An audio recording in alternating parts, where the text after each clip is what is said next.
ইনফ্যান্ট্রির পতাকা নিয়ে অবতরণ করছেন সার্জেন্ট মোহাম্মদ জনি মিয়া, তার জাম সংখ্যা 221টি। বাংলাদেশ মুক্তিযোদ্ধা সংসদের পতাকা নিয়ে অবতরণ করছেন ওয়ারেন্ট অফিসার মোহাম্মদ নান্নু মিয়া, তার জাম সংখ্যা 305টি। বাংলাদেশ সশস্ত্র বাহিনীর পতাকা নিয়ে অবতরণ করছেন কর্পোরাল মোহাম্মদ ফরহাদ আহমেদ, তার জাম সংখ্যা 128টি। বাংলাদেশ সেনাবাহিনীর পতাকা নিয়ে অবতরণ করছেন মেজর আরমান ইবনে রশিদ, তার জাম সংখ্যা 98টি। বাংলাদেশ নৌবাহিনীর পতাকা নিয়ে অবতরণ করছেন কমান্ডার SM এলমে আজম, তার জাম সংখ্যা 91টি।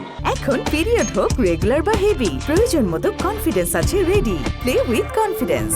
বাংলাদেশ বিমান বাহিনীর পতাকা নিয়ে অবতরণ করছেন ফ্লাইট লেফটেন্যান্ট মোহাম্মদ তানভীর হোসেন হিমেল, তার জাম সংখ্যা 162টি। বিএনসিসির পতাকা নিয়ে অবতরণ করছেন senior warrant officer Mohammad Ashikul Islam, তার জাম সংখ্যা 300টি। বর্ডার গার্ড বাংলাদেশের পতাকা নিয়ে অবতরণ করছেন ল্যান্স কর্পোরাল মোহাম্মদ বশির আহমেদ, তার জাম সংখ্যা 140টি। বাংলাদেশ কোস্ট গার্ডের পতাকা নিয়ে অবতরণ করছেন লেফটেন্যান্ট জায়েদুর রহমান, তার জাম সংখ্যা 118টি।